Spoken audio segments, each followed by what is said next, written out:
नमस्कार, खबरों के बुलेटिन च तुहाडा स्वागत। मैं हाँ कुसुम सोनिया। सब तो पहला चोणवीआं खबरां।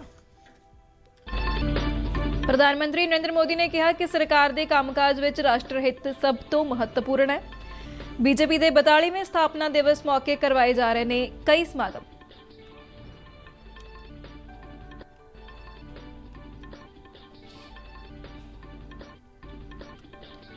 नौवीं पातशाही श्री गुरु तेग बहादुर जी के 400 साला प्रकाश पुरब संबंधी लाल किले च करवाए जाणगे समागम। उन्हां च प्रधानमंत्री नरेंद्र मोदी एक यादगारी सिक्का अते डाक टिकट जारी करनगे। केंद्रीय मंत्री हरदीप सिंह पुरी ने यूक्रेन संघर्ष च फसे भारतीयों नूं कड्ढण लई चलाए गए ऑपरेशन गंगा नूं दुनिया का सब तो वधिया तालमेल अते सफल निकासी वाला मिशन दस्सिया।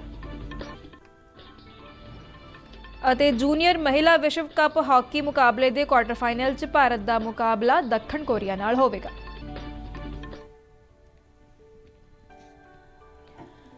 ते हुण खबरां विस्तार नाल। प्रधानमंत्री नरेंद्र मोदी ने कहा है कि सरकार के कामकाज विच राष्ट्र का हित सब तो उपर है। पार्टी के 42वें स्थापना दिवस मौके बीजेपी वर्करां नूं वर्चुअल ढंग नाल संबोधन करदिआं प्रधानमंत्री नरेंद्र मोदी ने कहा कि देश की नीति, इरादा अते नीयत स्पष्ट है। उन्होंने कहा कि अज सरकार न सिर्फ टीचा निर्धारित करती है सगों उसनूं हासिल भी करती है। प्रधानमंत्री ने कहा कि देश के हाल ही में 400 बिलियन अमरीकी डॉलर के बरामद टीचे नूं हासिल किया है। प्रधानमंत्री ने कहा कि 4 राज्यों में बीजेपी की डबल इंजन वाली सरकार एक बार फिर तो सत्ता ते काबज हुई है। उन्होंने कहा कि 3 दहाकियां बाद किसी पार्टी ने राज्यसभा में 100 मैंबरों का आंकड़ा छुआ है। प्रधानमंत्री ने कहा कि परिवारवादी पार्टियां दे नौजवानों नाल हमेशा धोखा किया है तो उन्होंने कदे अगे नहीं वधन दिता। उन्होंने कहा कि देश में इस वेले 2 तरह की सियासत चल रही है, एक परिवार भगती दी अते दूजी राष्ट्र भगती दी। उन्होंने कहा कि बीजेपी लई सियासत अते राष्ट्र हित नाल नाल चलते हैं। देश में 2 तरह की राजनीति चल रही है। एक राजनीति है परिवार भक्ति की और दूसरी है राष्ट्र भक्ति की। केंद्रीय स्तर पर अलग अलग राज्यों में हमारे यहां कुछ राजनीतिक दल है जो सिर्फ और सिर्फ अपने अपने परिवार के हितों के लिए काम करते हैं। इन परिवारवादी पार्टियों ने देश के युवाओं को भी कभी आगे नहीं बढ़ने दिया। आज हम लक्ष्य तय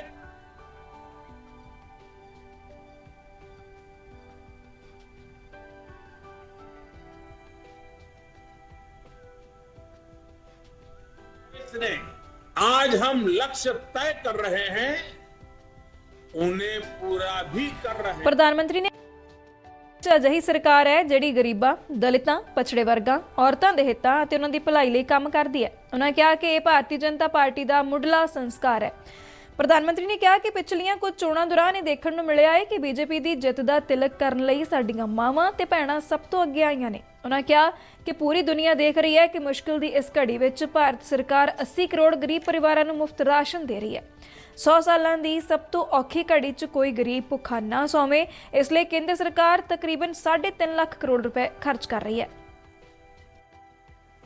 आपने भी देखा है कुछ समय पहले ही देश ने 400 बिलियन डॉलर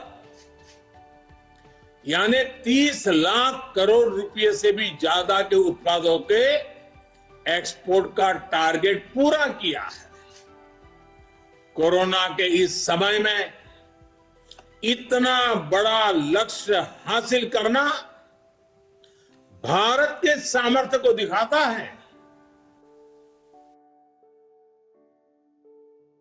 कहा कि अज दुनिया सामने एक अजिहा भारत है जिहड़ा बिना किसी गल या दबाव तो अपने हितों लई डटिया होया है। उन्होंने कहा कि दुनिया इस वेले 2 विरोधी धिरां विच वंडी हुई है अते भारत नूं अजिहे देश के रूप में देखा जा रहा है जिहड़ा दृढ़ता के नाल नाल मानवता की गल भी कर सकता है। प्रधानमंत्री ने कहा कि वह देश और दुनिया भर च रहिंदे बीजेपी के हरेक मैंबर नूं दिलों वधाई दिंदे ने। कश्मीर तो कन्याकुमारी, कच्छ तो कोहिमा तक बीजेपी एक भारत श्रेष्ठ भारत के संकल्प नूं निरंतर मजबूत कर रहा है। देश का एक एक जन गर्व से यह कह रहा है कि देश बदल रहा है, तेजी से आगे बढ़ रहा है। आज दुनिया के सामने एक ऐसा भारत है जो बिना किसी डर या दबाव के अपने हितों के लिए अड़िग रहता है। जब पूरी दुनिया दो विरोधी ध्रुवों में बटी हो, तब भारत को ਝੰਡਾ ਲਹਿਰਾਇਆ। ਉਹਨਾਂ ਪਾਰਟੀ ਦੇ ਸੰਸਥਾਪਕਾਂ ਡਾਕਟਰ ਸ਼ਿਆਮਾ ਪ੍ਰਸਾਦ ਮੁਖਰਜੀ ਅਤੇ ਪੰਡਿਤ ਦੀਨ ਦਿਆਲ ਉਪਾਧਿਆਏ ਨੂੰ ਸ਼ਰਧਾ ਦੇ ਫੁੱਲ ਭੇਟ ਕੀਤੇ। ਇਸ ਮੌਕੇ ਉਹਨਾਂ ਪਾਰਟੀ ਹੈੱਡਕੁਆਰਟਰ ਵਿੱਚ ਖੂਨਦਾਨ ਕੈਂਪ ਦਾ ਉਦਘਾਟਨ ਵੀ ਕੀਤਾ। ਕੇਂਦਰੀ ਗ੍ਰਹਿ ਮੰਤਰੀ ਅਮਿਤ ਸ਼ਾਹ ਨੇ ਕਿਹਾ ਕਿ ਪ੍ਰਧਾਨ ਮੰਤਰੀ ਨਰਿੰਦਰ ਮੋਦੀ ਦੀ ਅਗਵਾਈ 'ਚ ਬੀਜੇਪੀ ਲੋਕਾਂ ਦੀ ਭਲਾਈ ਅਤੇ ਦੇਸ਼ ਦੀ ਤਰੱਕੀ ਲਈ ਲਗਾਤਾਰ ਕੰਮ ਕਰ ਰਹੀ ਹੈ। ਲੜੀਵਾਰ ਕੀਤੇ ਗਏ ਟਵੀਟਾਂ 'ਚ ਉਹਨਾਂ ਕਿਹਾ ਕਿ ਪਾਰਟੀ ਨੇ ਗਰੀਬਾਂ, ਕਿਸਾਨਾਂ, ਦੱਬੇ ਕੁਚਲੇ ਵਰਗ ਦੇ ਲੋਕਾਂ ਅਤੇ ਔਰਤਾਂ ਦੀ ਭਲਾਈ ਦੀ ਭਾਵਨਾ ਨਾਲ ਕੰਮ ਕੀਤਾ ਹੈ, ਜਿਨ੍ਹਾਂ ਨੂੰ ਪਿਛਲੇ 7 ਦਹਾਕਿਆਂ ਤੋਂ ਅਣਗੌਲਿਆ ਕੀਤਾ ਜਾ ਰਿਹਾ ਸੀ। ਭਾਰਤੀ ਜਨਤਾ ਪਾਰਟੀ ਵੱਲੋਂ ਭਲਕ ਤੋਂ 20 ਅਪ੍ਰੈਲ ਤੱਕ ਸਮਾਜਿਕ ਨਿਆਂ ਪੰਦਰਵਾੜਾ ਮਨਾਇਆ ਜਾ ਰਿਹਾ ਹੈ। ਇਸ ਦੌਰਾਨ ਪਾਰਟੀ ਦੇ ਵਰਕਰ ਸਰਕਾਰ ਦੀਆਂ ਲੋਕ ਭਲਾਈ ਸਕੀਮਾਂ ਦੇ ਫਾਇਦਿਆਂ ਨੂੰ ਉਜਾਗਰ ਕਰਨ ਲਈ ਬੂਥ, ਬਲਾਕ, ਮੰਡਲ ਅਤੇ ਜ਼ਿਲ੍ਹਾ ਪੱਧਰ ਤੇ ਪ੍ਰੋਗਰਾਮ ਕਰੇਗੀ। ਇਸ ਦੌਰਾਨ ਆਯੁਸ਼ਮਾਨ ਭਾਰਤ, ਪ੍ਰਧਾਨ ਮੰਤਰੀ ਆਵਾਸ ਯੋਜਨਾ ਅਤੇ ਹਰ ਘਰ ਜਲ ਯੋਜਨਾ ਸਮੇਤ ਵੱਖ-ਵੱਖ ਲੋਕ ਭਲਾਈ ਸਕੀਮਾਂ ਤੇ ਆਧਾਰਿਤ ਸਮਾਗਮ ਰੋਜ਼ਾਨਾ ਕਰਵਾਏ ਜਾਣਗੇ। ਸ਼੍ਰੀ ਗੁਰੂ ਤੇਗ ਬਹਾਦਰ ਜੀ ਦੇ 400 ਸਾਲਾ ਪ੍ਰਕਾਸ਼ ਪੁਰਬ ਦੇ ਸੰਬੰਧ ਵਿੱਚ ਕੇਂਦਰ ਸਰਕਾਰ ਵੱਲੋਂ ਲਾਲ ਕਿਲ੍ਹਾ ਵਿਖੇ 20 ਤੋਂ 21 ਅਪ੍ਰੈਲ ਤੱਕ 2 ਦਿਨਾਂ ਵਿਸ਼ੇਸ਼ ਸਮਾਗਮ ਕਰਵਾਏ ਜਾਣਗੇ। ਇਸ ਸਮਾਗਮ 'ਚ ਪ੍ਰਧਾਨ ਮੰਤਰੀ ਨਰਿੰਦਰ ਮੋਦੀ ਅਤੇ ਕੇਂਦਰੀ ਗ੍ਰਹਿ ਮੰਤਰੀ ਅਮਿਤ ਸ਼ਾਹ ਵੀ ਹਿੱਸਾ ਲੈਣਗੇ। ਦਿੱਲੀ ਸਿੱਖ ਗੁਰਦੁਆਰਾ ਪ੍ਰਬੰਧਕ ਕਮੇਟੀ ਨੇ ਕੇਂਦਰ ਸਰਕਾਰ ਦੇ ਇਸ ਕਦਮ ਦੀ ਸ਼ਲਾਘਾ ਕਰਦਿਆਂ ਇਸ ਵਿੱਚ ਪੂਰਾ ਸਹਿਯੋਗ ਦੇਣ ਦਾ ਭਰੋਸਾ ਦਿੱਤਾ ਹੈ। ਭਾਰਤ ਸਰਕਾਰ ਦੇ ਸੱਭਿਆਚਾਰਕ ਮੰਤਰਾਲਾ ਵੱਲੋਂ DSGMC ਦੇ ਪ੍ਰਧਾਨ ਹਰਮੀਤ ਸਿੰਘ ਕਾਲਕਾ ਨੂੰ ਚਿੱਠੀ ਲਿਖ ਕੇ ਇਸ ਪ੍ਰੋਗਰਾਮ ਬਾਰੇ ਜਾਣਕਾਰੀ ਦਿੱਤੀ ਗਈ ਹੈ। ਕੇਂਦਰ ਸਰਕਾਰ ਵੱਲੋਂ ਸ਼੍ਰੀ ਗੁਰੂ ਤੇਗ ਬਹਾਦਰ ਜੀ ਦੇ 400 ਸਾਲਾ ਪ੍ਰਕਾਸ਼ ਪੁਰਬ ਦੇ ਸੰਬੰਧ 'ਚ ਸਾਲ ਭਰ ਤੋਂ ਚਲਾਏ ਜਾ ਰਹੇ ਸਮਾਗਮਾਂ ਦੀ ਸਮਾਪਤੀ ਮੌਕੇ ਰੱਖੇ ਗਏ ਵਿਸ਼ੇਸ਼ ਪ੍ਰੋਗਰਾਮ ਤਹਿਤ 20 ਅਪ੍ਰੈਲ ਨੂੰ ਹੋਣ ਵਾਲੇ ਲਾਈਟ ਐਂਡ ਸਾਊਂਡ ਸ਼ੋਅ, ਬੱਚਿਆਂ ਵੱਲੋਂ ਕੀਤੇ ਜਾਣ ਵਾਲੇ ਸ਼ਬਦ ਕੀਰਤਨ ਸਮਾਗਮਾਂ ਦਾ ਉਦਘਾਟਨ ਗ੍ਰਹਿ ਮੰਤਰੀ ਅਮਿਤ ਸ਼ਾਹ ਕਰਨਗੇ। 21 ਅਪ੍ਰੈਲ ਨੂੰ ਹੋਣ ਵਾਲੇ ਪ੍ਰੋਗਰਾਮ ਦੌਰਾਨ ਪ੍ਰਧਾਨ ਮੰਤਰੀ ਨਰਿੰਦਰ ਮੋਦੀ ਸ਼੍ਰੀ ਗੁਰੂ ਤੇਗ ਬਹਾਦਰ ਜੀ ਦੀ ਯਾਦ ਵਿੱਚ ਯਾਦਗਾਰੀ ਸਿੱਕਾ ਅਤੇ ਡਾਕ ਟਿਕਟ ਜਾਰੀ ਕਰਨਗੇ। ਪ੍ਰਧਾਨ ਮੰਤਰੀ ਇਸ ਮੌਕੇ ਇਕੱਠ ਨੂੰ ਵੀ ਸੰਬੋਧਨ ਕਰਨਗੇ। ਅਜਿਹਾ ਮੰਨਿਆ ਜਾ ਰਿਹਾ ਹੈ ਕਿ ਸ਼ਬਦ ਕੀਰਤਨ ਸਮਾਗਮ 'ਚ 400 ਰਾਗੀ ਹਿੱਸਾ ਲੈਣਗੇ। ਕੇਂਦਰੀ ਮੰਤਰੀ ਹਰਦੀਪ ਸਿੰਘ ਪੁਰੀ ਨੇ ਰੂਸ ਯੂਕਰੇਨ ਸੰਘਰਸ਼ 'ਚ ਫਸੇ ਭਾਰਤੀਆਂ ਨੂੰ ਕੱਢਣ ਲਈ ਚਲਾਇਆ ਗਿਆ ਆਪਰੇਸ਼ਨ ਗੰਗਾ ਦੁਨੀਆ ਭਰ ਵਿੱਚ ਕਿਤੇ ਵੀ ਸਭ ਤੋਂ ਵਧੀਆ ਤਾਲਮੇਲ ਅਤੇ ਸਫਲ ਨਿਕਾਸੀ ਮਿਸ਼ਨਾਂ ਵਿੱਚੋਂ ਇੱਕ ਸੀ। ਲੋਕ ਸਭਾ 'ਚ ਯੂਕਰੇਨ ਦੀ ਸਥਿਤੀ ਬਾਰੇ ਬੋਲਦਿਆਂ ਕੇਂਦਰੀ ਮੰਤਰੀ ਨੇ ਕਿਹਾ ਕਿ ਇਸ ਆਪਰੇਸ਼ਨ ਦੌਰਾਨ ਪ੍ਰਧਾਨ ਮੰਤਰੀ ਨਰਿੰਦਰ ਮੋਦੀ ਟੈਲੀਫੋਨ ਲਾਈਨਾਂ ਤੇ ਕੰਮ ਕਰ ਰਹੇ ਸਨ। ਉਹ ਨਾ ਸਿਰਫ ਫੋਨ ਤੇ ਆਗੂਆਂ ਸਗੋਂ ਯੂਕਰੇਨ ਸਮੇਤ ਆਸ-ਪਾਸ ਦੇ ਹੋਰਨਾਂ ਦੇਸ਼ਾਂ ਦੇ ਵੱਡੇ ਆਗੂਆਂ ਨਾਲ ਵੀ ਲਗਾਤਾਰ ਗੱਲਬਾਤ ਕਰ ਰਹੇ ਸਨ ਤਾਂ ਜੋ ਸੰਘਰਸ਼ 'ਚ ਫਸੇ ਹਰੇਕ ਨਾਗਰਿਕ ਦੀ ਸੁਰੱਖਿਅਤ ਰਿਹਾਈ ਸੰਭਵ ਹੋ ਸਕੇ।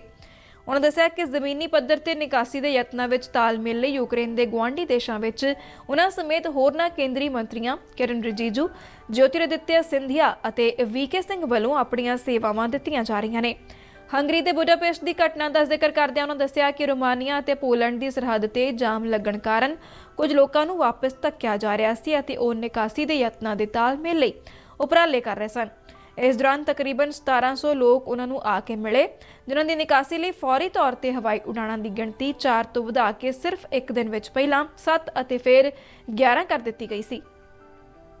ਉਹਨਾਂ ਦੱਸਿਆ ਕਿ ਸਰਕਾਰ ਨੇ ਫਰਵਰੀ ਤੋਂ ਹੁਣ ਤੱਕ ਯੂਕਰੇਨ ਚੋਂ 22,500 ਭਾਰਤੀ ਨਾਗਰਿਕਾਂ ਸਮੇਤ 18 ਦੇਸ਼ਾਂ ਨਾਲ ਸੰਬੰਧਿਤ 147 ਵਿਦੇਸ਼ੀ ਨਾਗਰਿਕਾਂ ਨੂੰ ਸੁਰੱਖਿਅਤ ਘਰ ਲਿਆਉਣ ਵਿੱਚ ਕਾਮਯਾਬ ਰਹੀ ਹੈ। ਪੰਜਾਬ ਸਕੂਲ ਸਿੱਖਿਆ ਬੋਰਡ ਨੇ ਅਕਾਦਮਿਕ ਸੈਸ਼ਨ ਲਈ ਓਪਨ ਸਕੂਲ ਪ੍ਰਣਾਲੀ ਅਧੀਨ 10ਵੀਂ ਅਤੇ ਸੀਨੀਅਰ ਸੈਕੰਡਰੀ ਜਮਾਤਾਂ ਵਿੱਚ ਦਾਖਲਾ ਲੈਣ ਦੀ ਆਖਰੀ ਤਰੀਕ 7 ਅਪ੍ਰੈਲ ਤੱਕ ਵਧਾ ਦਿੱਤੀ ਹੈ। ਬੋਰਡ ਦੇ ਇੱਕ ਬੁਲਾਰੇ ਨੇ ਦੱਸਿਆ ਕਿ ਦੇਰ ਨਾਲ ਦਾਖਲਾ ਲੈਣ ਵਾਲੇ ਵਿਦਿਆਰਥੀਆਂ ਨੂੰ ਨਿਰਧਾਰਿਤ ਫੀਸ ਤੋਂ ਇਲਾਵਾ 12,000 ਰੁਪਏ ਜੁਰਮਾਨਾ ਅਦਾ ਕਰਨਾ ਪਵੇਗਾ। ਫੀਸ ਆਨਲਾਈਨ ਜਮ੍ਹਾਂ ਹੋਵੇਗੀ। ਇੱਛੁਕ ਪ੍ਰੀਖਿਆਰਥੀਆਂ ਵੱਲੋਂ ਦਾਖਲਾ ਲੈਣ ਦੇ ਇੱਕ ਹਫ਼ਤੇ ਅੰਦਰ ਆਪਣਾ ਦਾਖਲਾ ਅਤੇ ਪ੍ਰੀਖਿਆ ਫਾਰਮ ਪੰਜਾਬ ਸਕੂਲ ਸਿੱਖਿਆ ਬੋਰਡ ਦੇ ਮੁੱਖ ਦਫ਼ਤਰ ਵਿੱਚ ਜਮ੍ਹਾਂ ਕਰਵਾਉਣਾ ਲਾਜ਼ਮੀ ਹੋਵੇਗਾ। ਇਸ ਦੇ ਨਾਲ ਹੀ ਖਬਰਾਂ ਦਾ ਬੁਲੇਟਿਨ ਖਤਮ ਹੁੰਦਾ ਹੈ। ਮੈਂ ਮਾਸਕ ਲਗਾ ਕੇ ਸਟੂਡੀਓ ਤੋਂ ਬਾਹਰ ਜਾ ਰਹੀ ਹਾਂ। ਤੁਸੀਂ ਵੀ ਘਰ ਤੋਂ ਬਾਹਰ ਜਾਣ ਲੱਗੇ ਮਾਸਕ ਜ਼ਰੂਰ ਲਗਾਓ। ਇਜਾਜ਼ਤ ਦਿਓ। ਨਮਸਕਾਰ।